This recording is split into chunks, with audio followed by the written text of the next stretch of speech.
اجتماعیت کے حوالے سے بات ہو رہی ہے. ماشاءاللہ سیاہ لباس آنے دار ہے دنیا, اللہ آپ کو نظر بس سے بچائے. آج بہت پیارے لگ رہے ہیں جی. تو اس حوالے سے یہ جو اتحاد اور اجتماعیت کی بات ہو رہی ہے, بڑا خوبصورت مفتی صاحب نے آغاز فرمایا, اس کو بنیاد فراہم کی کہ ظاہر ہے ہر موقع پر ہم, اور انسان ذاتی طور پہ نا, اللہ تو فطرت کو پیش نظر رکھتا ہے انسان کی, کہ وہ اس کی فطرت میں جو چیزیں تو اللہ اسے آسان راستے عطا فرماتا ہے.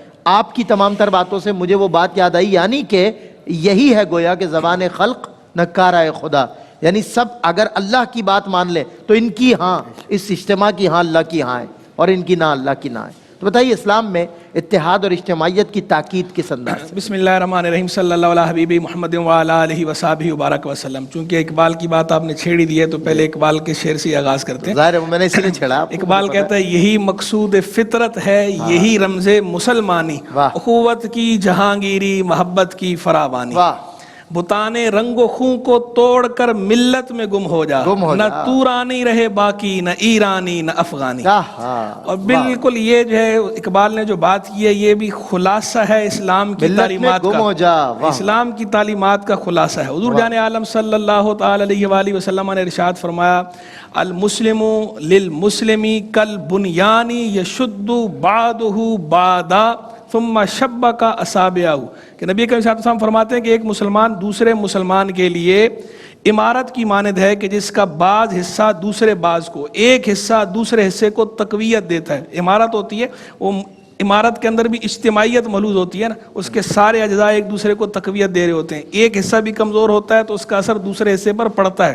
یہ سرکار عیسیٰ تو سامنے فرما کر پھر آگے کیا گیا حدیث کے لفظ ثم شبک اصابعہ. آپ عیسیٰ تو سامنے اپنی مبارک انگلیاں, ایک دستے مبارک انگلیاں دوسرے دستے مبارک انگلیوں میں داخل فرمائیں. اسے عربی میں کہتے ہیں تشبیک, انگلیوں کو اس طرح آپس میں داخل کرنا ہے. آپ نے یہ بیان فرما کر, یہ تشبیہ دے کر اس مسلمانوں کی باہم, پھر اس طرح انگلیاں آپس میں داخل کر کے اتحاد کی طرف اشارہ کیا, مضبوطی اور تقویت کی طرف اشارہ کیا کہ ایک مسلمان دوسرے مسلمان کے لیے اس طرح ہے.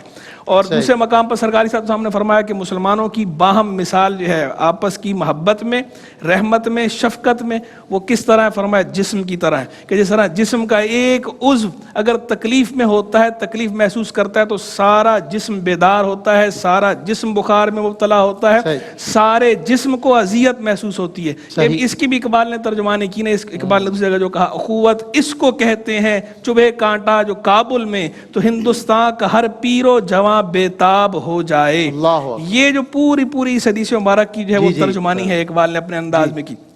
دوسری جگہ کا فرد قائم ربط ملت سے ہے, موج ہے دریا میں اور بیرون دریا کچھ نہیں. فرد قائم ربط ملت سے ہے, تنہا کچھ نہیں. موج ہے دریا میں اور بیرون دریا کچھ نہیں. ملت کے ساتھ رابطہ استوار رکھ, پیوستہ رہ شجر سے امید بہار رکھ. ڈالی گئی جو فصل خزاں میں شجر سے ٹوٹ, ممکن نہیں ہری ہو صحاب بہار سے. ملت کے ساتھ جڑ کے رہیں. حضور جان علیہ السلام کی حدیث پر اختتام سرکار نے فرمایا, لا تدابرو لا تناجشو لا تباغدو لا تحاسدو لا تناجشو لا تباغدو ولا تدابرو.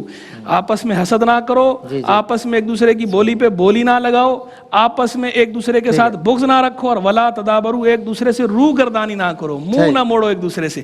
کونوا عباد اللہ اخوانا, اللہ کے بندو بھائی بھائی ہو جاؤ. واہ, سبحان اللہ, سبحان اللہ.